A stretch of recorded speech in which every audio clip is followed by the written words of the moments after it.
I found out my son has been secretly taking out loans in my name for 5 years. He thought I wouldn't find out. I stayed quiet for a week, then called him. Come over urgently. Alone. When he walked into the house, "Good day, dear listeners. It's Clara again. I'm glad you're here with me. Please like this video and listen to my story till the end and let me know which city you're listening from. That way I can see how far my story has traveled. I never thought I'd become one of those elderly women who couldn't trust her own son. For 68 years, I'd lived honestly, worked hard, and believed that family meant something sacred. My late husband Robert and I had built a comfortable life in our modest 2-story house in Portland, Oregon. After he passed 3 years ago, I thought my son David would be my anchor. How wrong I was. The first strange letter arrived on a Tuesday morning in March. I was having my usual breakfast, oatmeal with blueberries, black coffee, when the mail slot clinked. Among the utility bills and grocery store flyers, there was an envelope from First National Credit Union. I opened it casually, expecting perhaps some promotional offer. Final notice. Payment overdue, $847.23.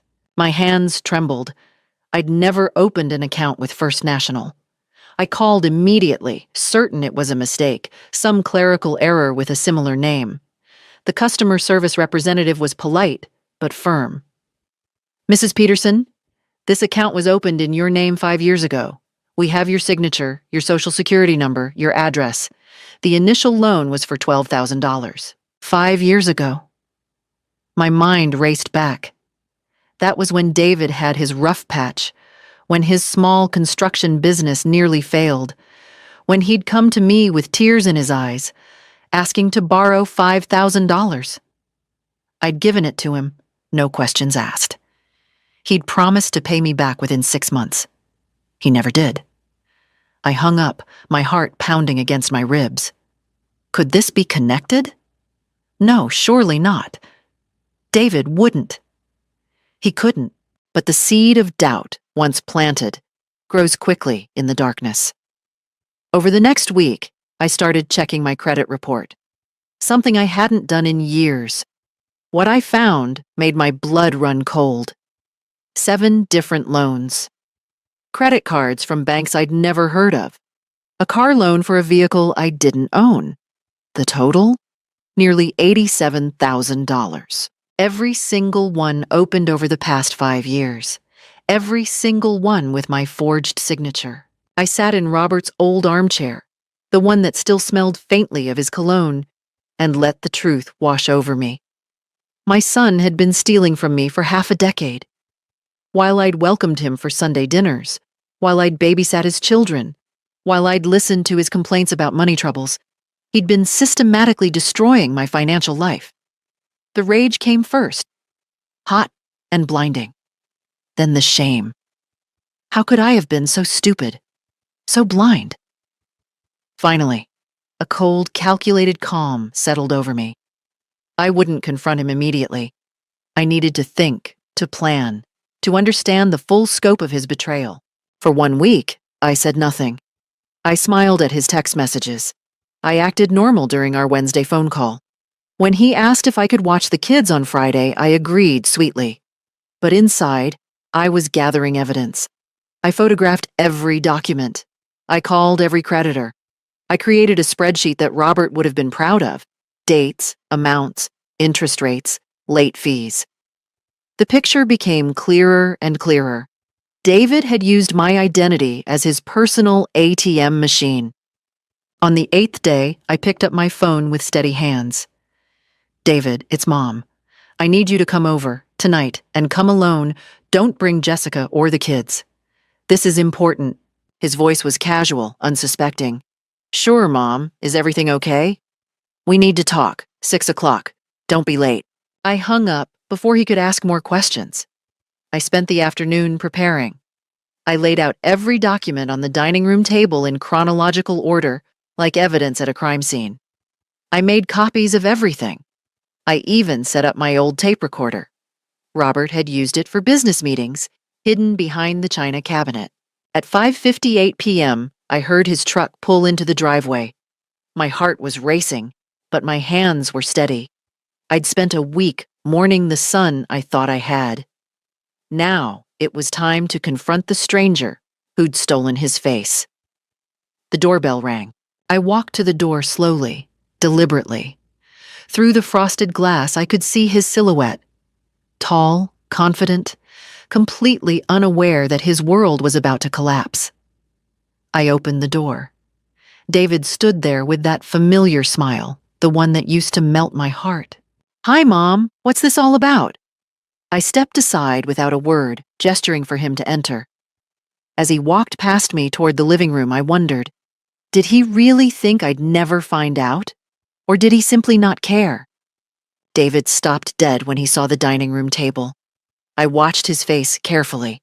The moment recognition hit, his expression shifted from confusion to panic to forced calm, all in the space of 3 seconds. "Mom, what is all this?" I didn't answer immediately. Instead, I walked past him and sat down at the head of the table in Robert's old chair. I gestured to the seat opposite me. "Sit down, David." "Mom, sit down." Something in my voice made him obey. Good. He should be afraid. I picked up the first document, the original loan from First National, the one that started everything 5 years ago. March 15th, 2020, $12,000. My signature, except I never signed it. "Do you recognize this, David?" He opened his mouth, but I raised my hand.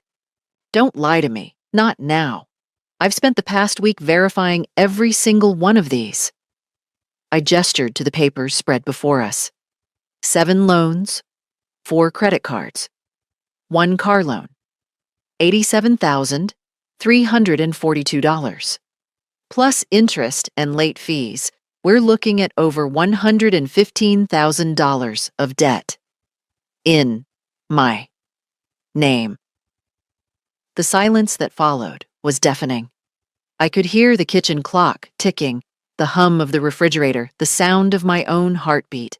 "How long did you think you could hide this?" My voice was quiet now, almost a whisper. "Did you think I'd die before anyone noticed? Did you plan to let your mother go to her grave drowning in debt she never created?" "Mom, please, let me explain." "Explain? What could possibly explain this?" I stood up, my hands flat on the table. "You came to me crying 5 years ago. You begged me for $5,000 to save your business. I gave it to you without hesitation because you're my son. And while I was being your mother, you were forging my signature and destroying my credit." David's face crumpled.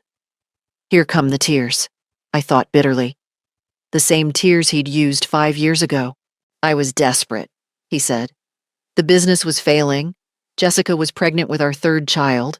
We were going to lose the house. So you decided to destroy your mother's life instead?" "I was going to pay it back. I swear, Mom, I had a plan."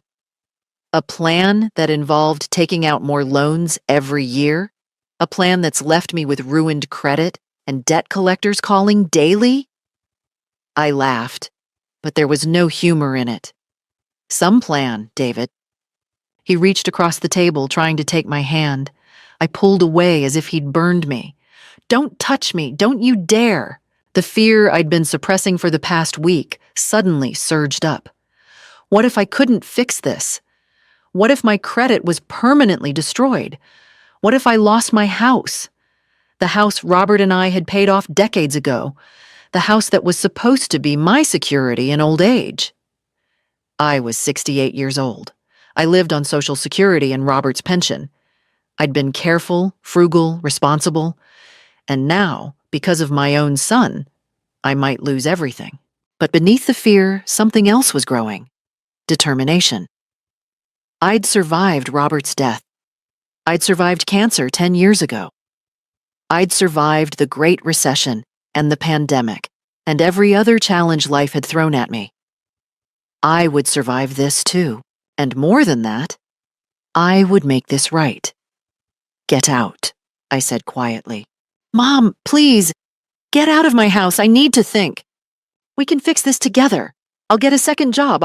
You've had 5 years to fix this. Get out, now." David stood, his face pale. "Mom, I love you. I'm so sorry." I turned my back on him. I heard his footsteps, heard the front door open and close, heard his truck start and pull away. Only then did I allow myself to shake. I spent that night at the kitchen table with my laptop, learning everything I could about identity theft, fraud, credit repair, legal options. The internet had resources I'd never known existed. Forums full of people who'd been through similar situations, legal aid websites, step-by-step guides. By 3 in the morning, I had the skeleton of a plan. First, I would file police reports, make this official. Second, I would contact every single creditor with fraud affidavits. Third, I would freeze my credit. Fourth, I would consult with a lawyer about my options. And fifth, this one made my heart ache, but I knew it was necessary. I would build a case that would force David to face real consequences. My son had made his choice. Now I would make mine. The Portland Police Department's fraud division occupied a dingy office in the basement of the precinct. Detective Sarah Chen was younger than I expected, maybe 40, with sharp eyes and a no-nonsense demeanor that reminded me of myself at that age. "Mrs. Peterson, I want to be honest with you," she said after I'd laid out everything. "Family fraud cases are complicated. Even with clear evidence, prosecution is difficult when the victim is reluctant. I'm not reluctant." She looked at me carefully. "This is your son. If we pursue this, he could face serious criminal charges. Felony identity theft. Fraud. We're talking potential prison time. He stole over $100,000 from me, Detective Chen. He's been doing it for 5 years. What would you do if it were your mother?" Something shifted in her expression. "I'd want justice." "Okay, Mrs. Peterson, let's build this case properly." Over the next 3 hours, I gave my statement. I provided copies of every document. Detective Chen photographed everything, took notes, asked detailed questions. When we finished, she handed me a case number and several forms. "File these fraud affidavits with each creditor. I'm also recommending you place a fraud alert and freeze your credit immediately. And Mrs. Peterson? Don't discuss this investigation with your son. If he contacts you, document everything, but don't tell him about the police report. He'll find out eventually. Yes, but by then we'll have everything we need." I left the precinct feeling lighter than I had in days. This was real now, official. There was no going back. That evening, my phone rang. Jessica, David's wife. "Margaret, what the hell did you say to David? He came home devastated last night. He hasn't eaten. He's barely spoken to the kids." "Did he tell you why?" A pause. "He said you found some old paperwork and got confused. He said you're accusing him of something he didn't do." Confused. Old paperwork. The audacity of his lies made my hands clench. "Jessica, I'm not confused. I have 7 fraudulent loans in my name, totaling over $100,000. Every single one opened by David using my stolen identity. That's not confusion. That's a crime." Another pause, longer this time. When she spoke again, her voice was cold. "You're going to destroy this family over money? Over paperwork? David made some mistakes, yes, but he's your son, Margaret. Your only child. Is this really how you want to spend your final years? Bitter and alone?" "My final years?" I laughed. "Is that a threat, Jessica? Should I be worried about my health? That's not what I meant. I'm saying family forgives. Family doesn't go to war over money. Family doesn't commit fraud against each other either. But here we are. You're being selfish and cruel. Think about your grandchildren. Do you want them to grow up knowing their grandmother put their father in prison? I want them to grow up knowing that actions have consequences. That theft is wrong, even when it's family, especially when it's family." Jessica's voice rose. "We'll fight this. We'll get lawyers. We'll prove you're incompetent, that you're senile, that you don't know what you're signing." "Are you threatening me, Jessica?" I'm telling you what will happen if you continue down this path. David has documentation. He'll say you gave him permission, that you're just confused now. Then he should have no problem explaining it to the police. Silence. The police? I filed a report this morning. Case number 2025-FR-4472. Feel free to share that with David. I heard Jessica's sharp intake of breath. You actually went to the police? Against your own son? Against a criminal who happens to be my son, yes. You'll regret this, Margaret. We have rights too. We have options. So do I, Jessica. So do I. I hung up before she could respond. My hands were trembling again, but not from fear this time. From rage. The entitlement, the manipulation, the audacity to threaten me in my own home, on my own phone. Who did they think they were dealing with? Some weak, confused old woman they could bully into silence? 20 minutes later, David called. I let it go to voicemail. Then he called again. And again. 7 times in 1 hour. The voicemail started apologetic, pleading. By the 7th message, his tone had changed completely. Mom, Jessica told me what you did. This is insane. You're going to destroy me over a misunderstanding? I'll lose my contractor's license. I could lose my kids. Is that what you want? Fine. You want to play hardball? We'll play hardball. Don't say I didn't warn you. I saved every message. This was my point of no return, I realized. The moment the gloves came off, when my son and his wife showed me exactly who they were. People who would threaten and manipulate rather than accept responsibility for their crimes. Good. Let them show their true faces. It would make what came next so much easier. The lawyer's office smelled of leather and old books. Martin Greenberg had been practicing elder law for 30 years, and his reputation was stellar. He listened to my story without interruption, occasionally making notes on a yellow legal pad. Mrs. Peterson, you have an exceptionally strong case for both criminal prosecution and civil recovery. The documentation is thorough. However, I need to ask, are you prepared for how ugly this might get? They've already started threatening me. It will get worse before it gets better. Family fraud cases become extremely personal. Your son will likely claim you're incompetent, that you gave permission, that you're being manipulated by outsiders.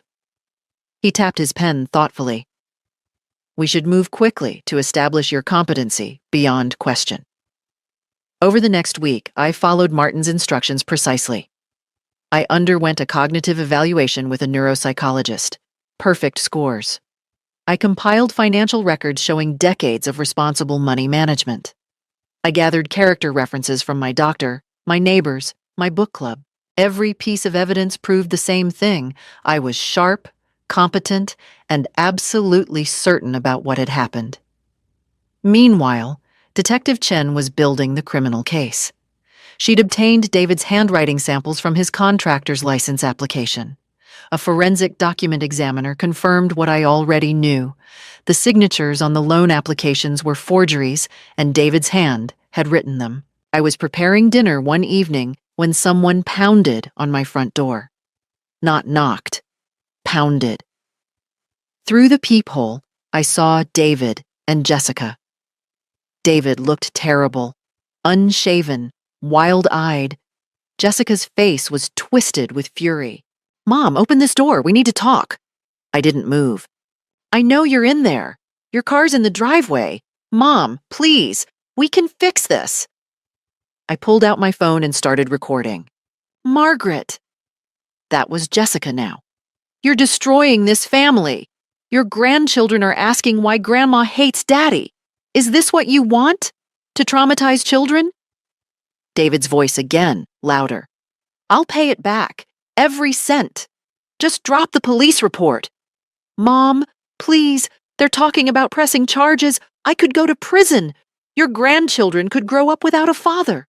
You should have thought of that before you committed fraud, I called through the door. It wasn't fraud. You're confused. You gave me permission. You just don't remember.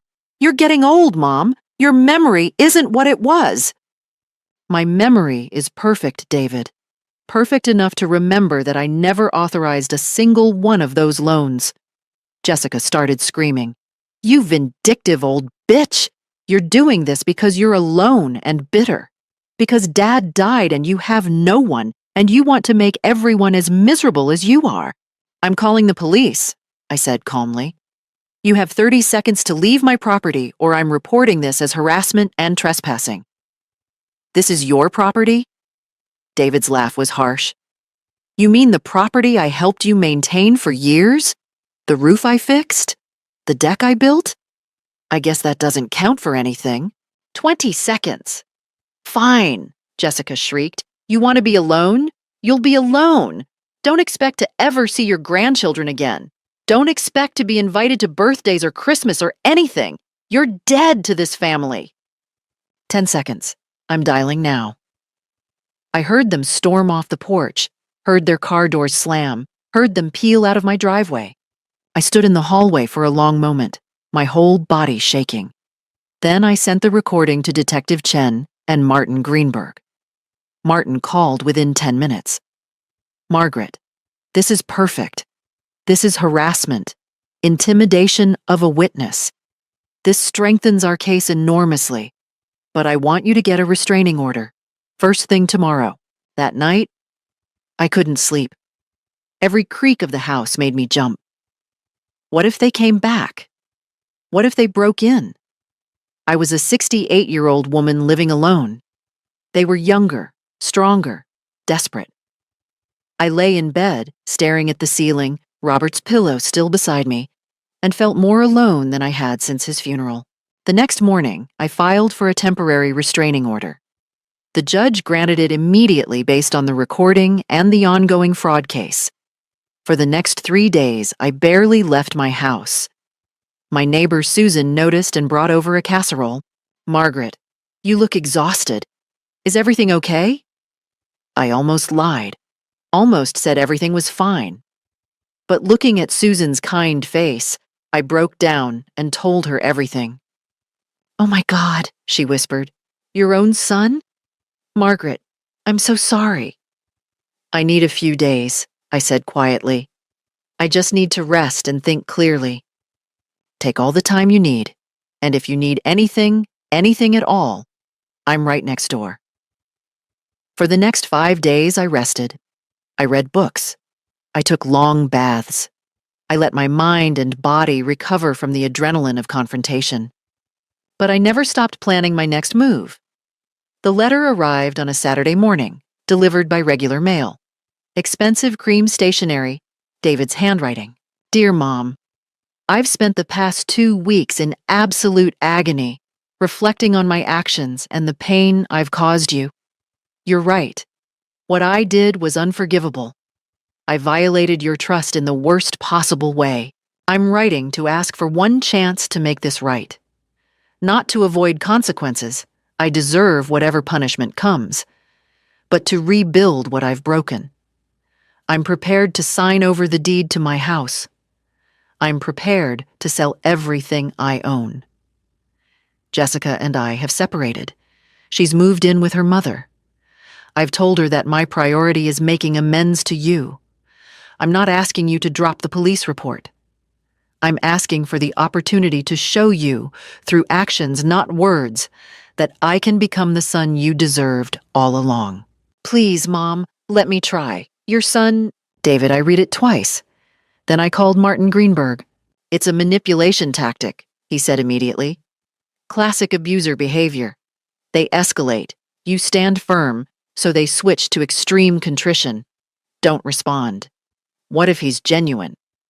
Margaret, genuine remorse doesn't include phrases like, I deserve whatever punishment comes, while simultaneously trying to avoid exactly that punishment. He's testing whether he can emotionally manipulate you. Don't give him the satisfaction of a response. I put the letter in my evidence folder and said nothing. 3 days later, flowers arrived. A massive arrangement of white roses, my favorites, the ones Robert used to bring me. The card read, Thinking of you every day. I love you, Mom. I gave them to Susan. Take these. I can't look at them. The next week, David's children's handwriting started appearing. Crayon-written notes from my grandchildren. Dear Grandma, we miss you. Why don't you visit anymore? Did we do something wrong? Love, Emma. That one nearly broke me. I had to sit down, my hands shaking with rage. Using the children. Actually using his own children to manipulate me. I called Martin again. This has to stop. The restraining order prohibits direct contact with you, not indirect contact through mail or gifts.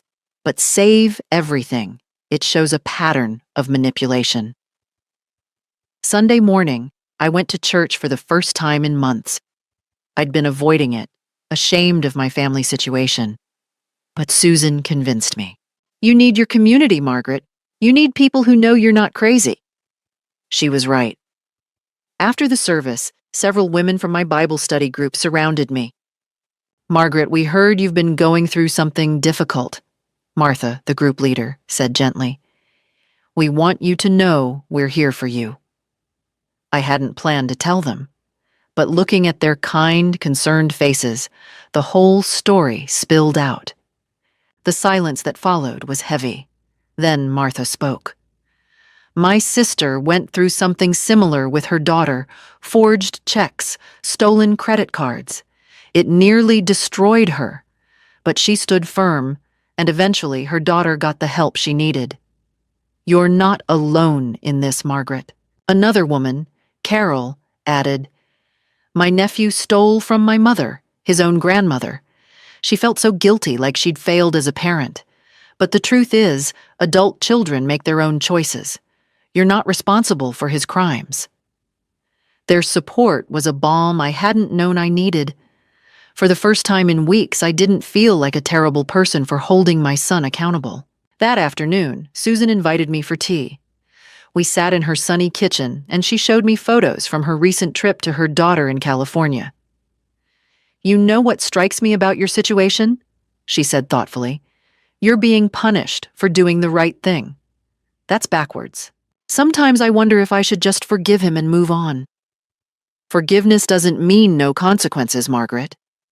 You can forgive him and still protect yourself. You can love him and still hold him accountable. Those things aren't mutually exclusive. Her words settled something in my chest that had been twisted and painful. That week, I started attending a support group for elder fraud victims. Hearing other people's stories, some so much worse than mine, gave me perspective. A 90-year-old man whose daughter had stolen his entire life savings. A widow whose son had taken out a second mortgage on her home without her knowledge.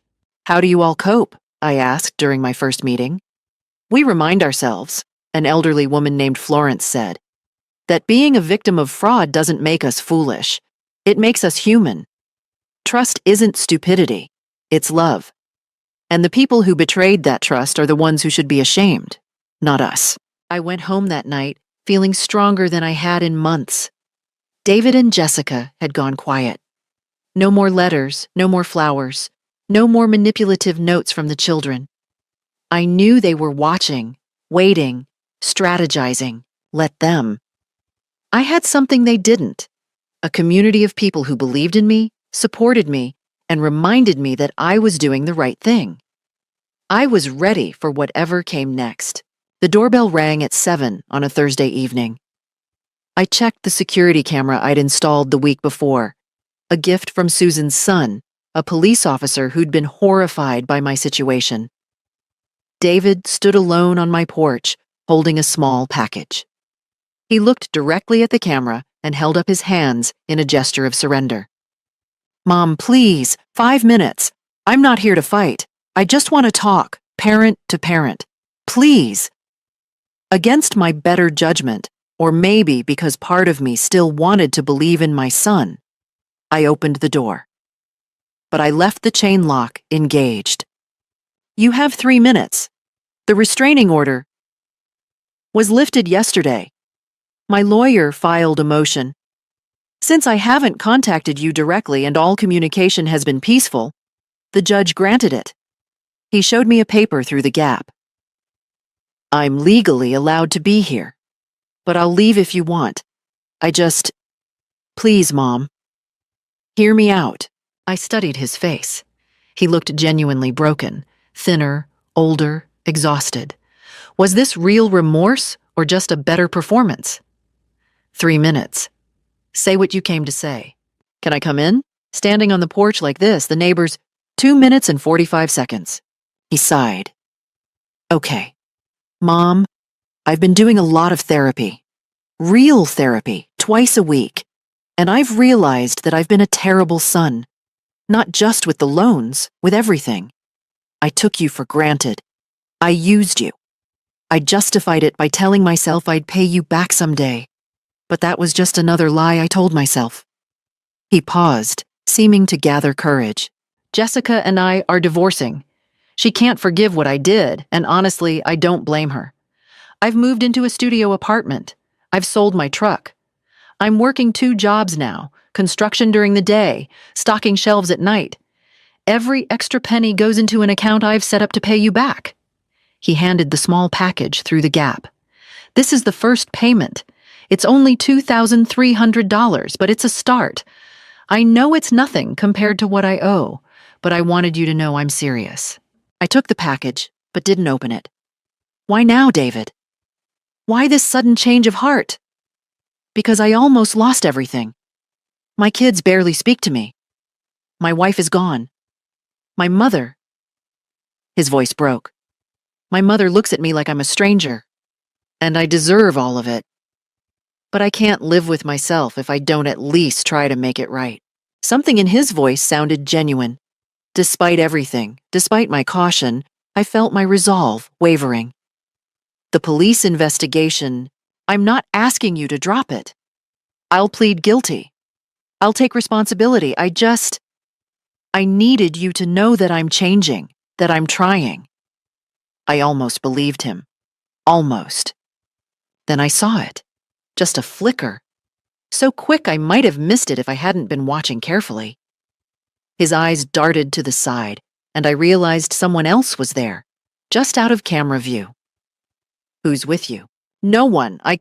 Don't lie to me. I saw you look. Who is it? A pause. Then Jessica stepped into view, her face cold and hard.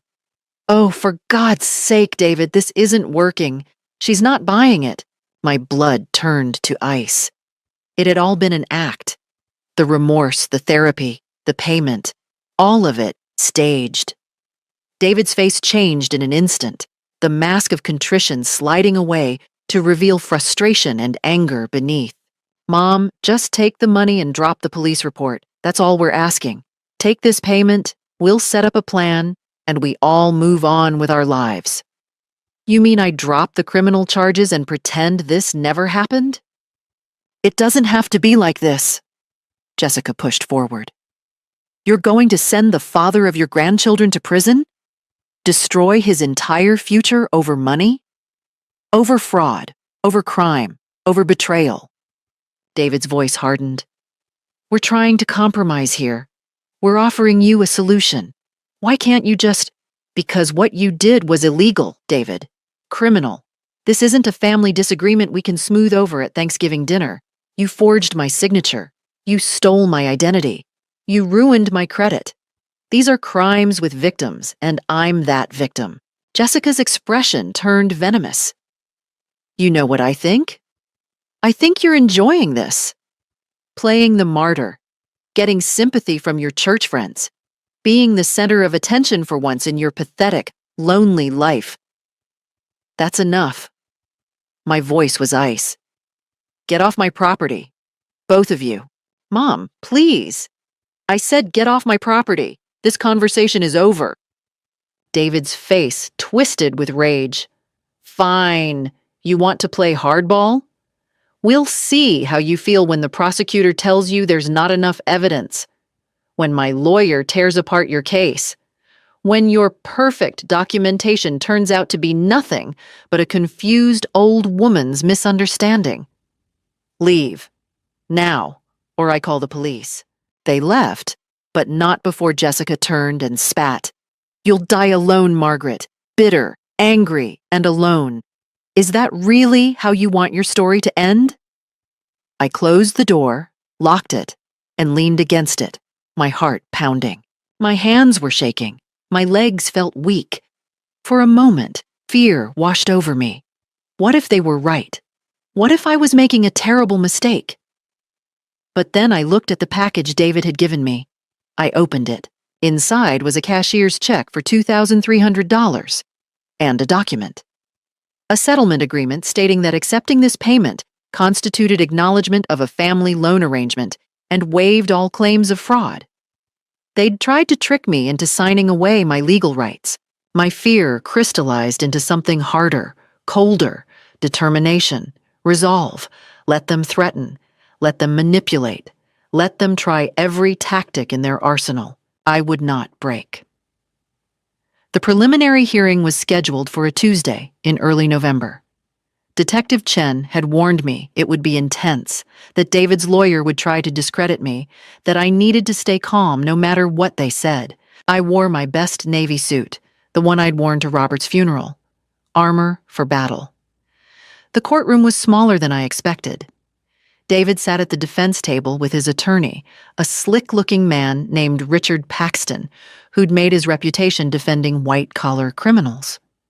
Jessica sat in the gallery behind them, flanked by David's business partner and his Aunt Linda, my former sister-in-law. They'd brought an audience, a show of family support to paint me as the villain. I sat with Martin Greenberg and Detective Chen. Susan had come too, sitting directly behind me, a quiet pillar of support.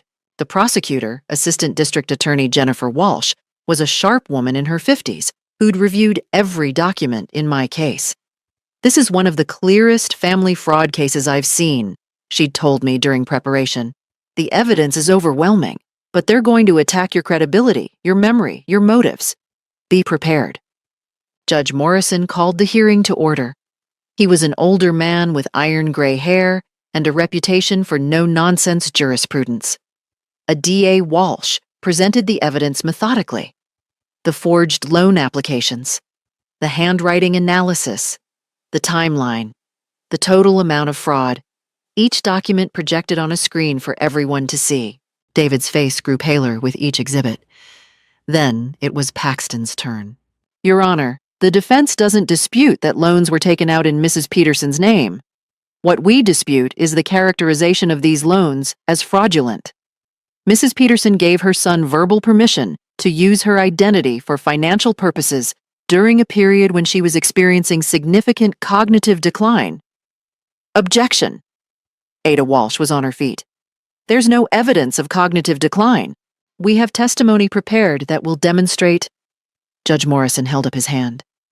"I've reviewed the neuropsychological evaluation submitted by the defense. Mrs. Peterson scored in the 98th percentile for her age group. Unless you have evidence of a dramatic decline since that evaluation 3 weeks ago, Mr. Paxton, I suggest you move on." Paxton's jaw tightened. "Your Honor, we also have evidence that Mrs. Peterson and her son had an agreement. A verbal agreement that conveniently leaves no documentation, that Mrs. Peterson vehemently denies, that would authorize her son to forge her signature on multiple legal documents." The judge's skepticism was evident. I watched David shift uncomfortably in his seat. Paxton changed tactics. "Your Honor, we'd like to call David Peterson to testify." David took the stand. He looked at me once, a pleading look that might have worked on me months ago. Now I met his gaze with cold calm. Under Paxton's questioning, David told his story. I'd been having memory problems. I'd verbally agreed to let him handle my finances. I'd forgotten about the loans due to age-related confusion. He'd been trying to protect me from stress. It was smooth, practiced, almost believable. Then ADA Walsh stood for cross-examination. "Mr. Peterson, you claim your mother gave you permission to take out loans in her name?" "Yes." "Yet you never once mentioned this arrangement to any of the banks?" They didn't ask." "You never mentioned it to your mother's doctor?" "It wasn't relevant." "You never mentioned it to your wife, who testified in deposition that she was shocked to learn about these loans?" David hesitated. "Jessica, She didn't understand the full situation. What situation is that, Mr. Peterson? The situation where you systematically stole over $100,000 from your mother? Objection. Sustained. Rephrase, counsel. Ada Walsh nodded. Mr. Peterson, let's talk about the timing. The first loan was taken out exactly 1 week after you asked your mother for $5,000, and she gave it to you freely, correct? Yes. So you had just received $5,000 in legitimate help from your mother. Yet 1 week later, you needed to fraudulently take out $12,000 more? My mother had already helped me once. I didn't want to ask again. So instead of asking for help from a mother who'd already demonstrated willingness to help you, you chose to commit fraud? David's composure cracked. I was desperate. My business was failing. My family was struggling. So desperate that over 5 years you returned to defraud her 7 more times? I was planning to pay it back. With what money, Mr. Peterson? According to your financial records, you've never once made a payment toward any of these loans. I couldn't afford the payments and my business. But you could afford a new truck, a vacation to Mexico, an above-ground pool for your backyard. David's face flushed red. That was different. Different how? You had money for luxuries, but not to repay the woman you claimed to have an agreement with? Objection. Badgering the witness. Judge Morrison leaned back. Overruled. The witness may answer. David looked trapped. He glanced at Jessica, at his lawyer, then at me. I kept my expression neutral, unreadable. I made mistakes, okay? I made terrible mistakes. But my mother knew about at least some of the loans. She had to have known. Had to have known? Is that your testimony? That you're certain she knew or that she must have known because you need her to have known to avoid a felony conviction? Silence. A D.A. Walsh let it hang there for a long moment. No further questions. David practically stumbled off the stand. As he passed the prosecution table, he looked at me again. This time, his expression wasn't pleading. It was afraid. Good. Judge Morrison called a brief recess. In the hallway, Jessica approached me with venom in her eyes. Are you happy now? Watching him crumble up there? I'm watching him face the consequences of his choices. You're destroying him. Don't you care that... Susan stepped between us. That's enough. Mrs. Peterson doesn't have to speak to you. Martin appeared at my other side. I'd advise you to step back, Mrs. Peterson. Any further harassment could result in additional charges. Jessica's face contorted with rage, but she backed away. When we returned to the courtroom, Judge Morrison didn't waste time. I've reviewed all the evidence and heard the testimony. I find probable cause to bind this case over for trial. The defendant is ordered to appear for arraignment in 2 weeks. Bail is set at $50,000. David's face went white. I walked out of that courtroom with my head high, Martin and Susan flanking me. I'd won the first battle. The war was almost over. The trial lasted 3 days. 3 days of evidence, testimony, expert witnesses, and David's increasingly desperate attempts to justify the unjustifiable. His defense crumbled piece by piece. The handwriting expert testified that the signatures were definitively forgeries executed by David Peterson. No room for doubt, no ambiguity. The neuropsychologist testified that I was cognitively intact, with memory and executive function well above average for her age group. Detective Chen testified about the evidence trail, the documentation, the systematic nature of the fraud. Several bank representatives testified that they'd never spoken with me, never verified my identity, never received any communication from me regarding these loans. David's own financial records showed that he'd spent the loan money on personal expenses. Not business emergencies, not medical bills, but trucks and pools and vacations. The prosecution built an insurmountable case. David's attorney tried to paint him as a desperate father, a struggling businessman, a son who made mistakes under pressure. But every argument fell flat against the weight of evidence. On the third day, after just 90 minutes of deliberation, the jury returned. On the count of identity theft in the first degree, how do you find? Guilty. On the count of fraud in the first degree, how do you find? Guilty. 7 counts, 7 guilty verdicts. I watched David's face as each verdict was read. He aged 10 years in those few minutes. Beside him, his lawyer slumped in defeat. Behind him, Jessica wept, though whether from genuine sorrow or self-pity, I couldn't tell. The judge set sentencing for 3 weeks later. In those 3 weeks, David's lawyer approached Martin with a plea deal. David would pay full restitution in exchange for a reduced sentence. "What do you think?" Martin asked me. I thought about it for exactly 30 seconds. No, he pays full restitution regardless. That's civil court, separate from criminal charges. The criminal sentence should reflect the severity of what he did. 7 felonies over 5 years, that's not a mistake. That's a pattern of deliberate, calculated crime. Martin smiled. "I'll inform the prosecutor of your position." At the sentencing hearing, the judge allowed me to make a victim impact statement. I stood at the podium looking directly at my son. "David, when you were born, your father and I promised to raise you to be honest, hardworking, and responsible. We taught you that actions have consequences, that integrity matters more than money, that family means supporting each other, not exploiting each other. Somewhere along the way, you forgot those lessons, or maybe you never truly learned them. I don't know anymore. What I do know is this. You didn't just steal money from me. You stole my sense of security. You stole my trust in my own judgment. You stole 5 years of what should have been a peaceful retirement and turned them into stress, fear, and betrayal. You tried to manipulate me even after you were caught. You used your own children as weapons. You threatened me, harassed me, and attempted to gaslight me into believing I was confused or senile. I want the court to understand that this wasn't a one-time mistake made in desperation. This was calculated, repeated, and completely without remorse until you were caught. I loved my son. I mourn the man I thought he was. But the man sitting before this court today deserves every consequence he receives. I sat down. David was crying, but I felt nothing. No satisfaction, no regret. Just a cold, final closure.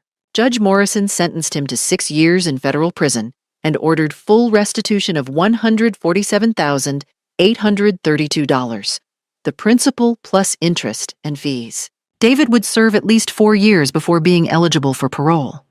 His contractor's license was permanently revoked. His professional reputation was destroyed. Jessica filed for divorce the next day. In her filing, she claimed she'd been unaware of David's crimes and portrayed herself as another victim. The court wasn't sympathetic. As his spouse, she'd benefited from the stolen money.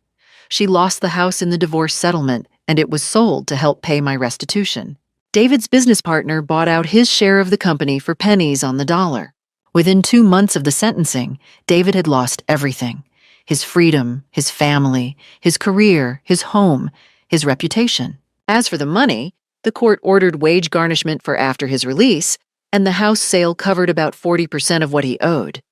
I'd likely never see full repayment, but that wasn't the point anymore. The point was justice. The point was that he'd faced real consequences for real crimes. The point was that I'd stood up for myself against my own son and won. Martin called me with the final update on a cold December morning. "It's over, Margaret. The last of the court filings are complete. The criminal case is closed. The civil judgment is entered. You did it."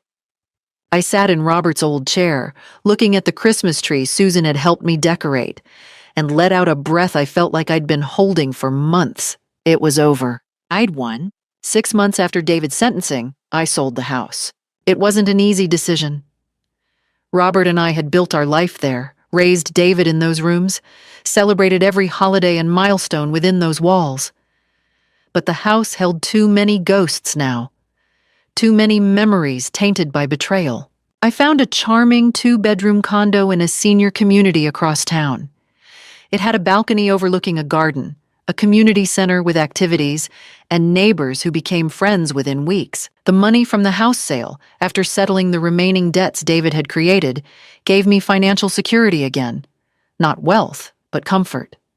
peace of mind, the ability to sleep at night without worrying about debt collectors. I started volunteering at the local legal aid clinic, helping other elderly people navigate fraud cases. My experience made me uniquely qualified to guide them through the emotional and practical challenges. Every person I helped felt like a small redemption. Susan introduced me to her book club, and I rediscovered my love of reading. We met every Thursday afternoon, discussing everything from mysteries to memoirs over coffee and pastries. I took up watercolor painting, something I'd always wanted to try but never had time for. My paintings weren't masterpieces, but they brought me joy. That was enough. My church community embraced me. I joined the Women's Bible Study leadership team, and we started a support group for people dealing with family estrangement. I wasn't alone in my experience, I discovered. So many others had children or siblings who'd betrayed their trust. One sunny afternoon in May, I got an unexpected visitor. Emma, my oldest granddaughter, now 16. She stood nervously on my doorstep, clutching her car keys. "Grandma, can we talk?" My heart clenched. I hadn't seen her since before the trial. "Of course, sweetheart. Come in." We sat in my sunny living room and Emma looked around. "Your new place is nice." "Thank you. How did you find me?" "Grandpa Robert's friend from the church told me." She twisted her hands in her lap. "Grandma, I wanted to say I'm sorry. For the letter they made me write. For not reaching out sooner. I was confused, and Mom and Dad told me you'd gone crazy. That you were trying to hurt Dad for no reason. And now? Now I'm old enough to understand what actually happened. Dad stole from you. For years. And when you caught him, he tried to make you seem like the bad guy." Her eyes filled with tears. I'm so ashamed that I believed them. I moved to sit beside her, taking her hand. "Emma, you were a child. You're not responsible for their lies. I should have known. I should have questioned it. And now you're here, which shows tremendous courage and character." We talked for 3 hours.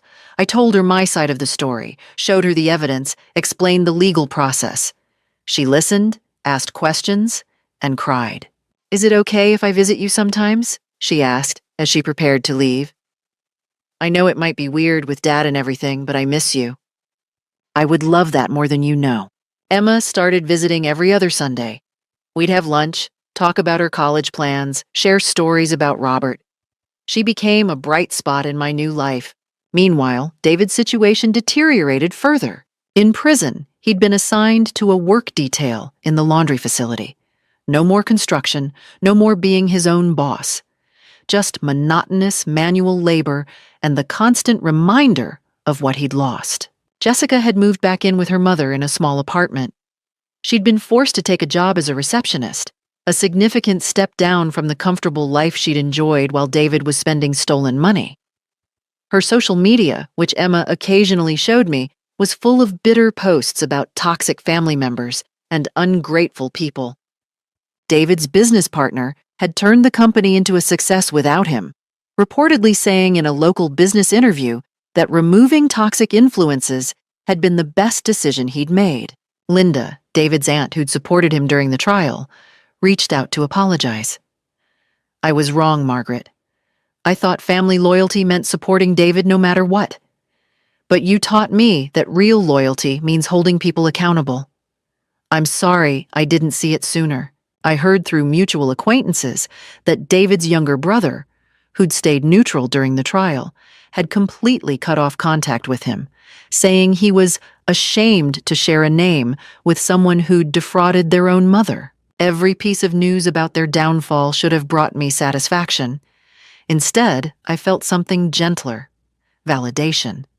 Confirmation that justice wasn't just a legal concept, but a real force in the world. My life blossomed in ways I'd never expected. I traveled to Seattle to visit an old college friend. I started dating a kind widower I met at church. Nothing serious, just companionship and shared meals. I'd spent so many years defining myself as a mother, as David's mother specifically. Now I was simply Margaret. Artist, volunteer, friend, community member. And it turned out Margaret was someone I quite liked being. They say blood is thicker than water, but I learned that truth is thicker than blood. Standing up to my son was the hardest thing I've ever done. Harder than burying my husband. Harder than fighting cancer. Because it meant accepting that the person I'd raised, the child I'd loved unconditionally, had become someone capable of deliberate, sustained cruelty. But here's what I want you to understand. Protecting yourself isn't betrayal. Setting boundaries isn't cruelty. Demanding accountability isn't hate. Love without boundaries becomes enabling. Forgiveness without consequences becomes permission. Family loyalty shouldn't require sacrificing your dignity, your security, or your truth. If you're facing something similar, whether it's fraud, abuse, manipulation, or any other betrayal from someone you love, please hear this. You deserve protection. You deserve justice. You deserve peace. Your story matters. Your pain is valid. Your decision to stand up for yourself is brave. What would you do in my situation? Would you have pressed charges or tried to handle it privately? I'd love to hear your thoughts in the comments below. If this story resonated with you, please share it. Someone you know might be facing a similar situation and needs to hear that they're not alone. Thank you for listening to my story. May you never need to use the lessons I learned, but may you have the strength to do so if you must.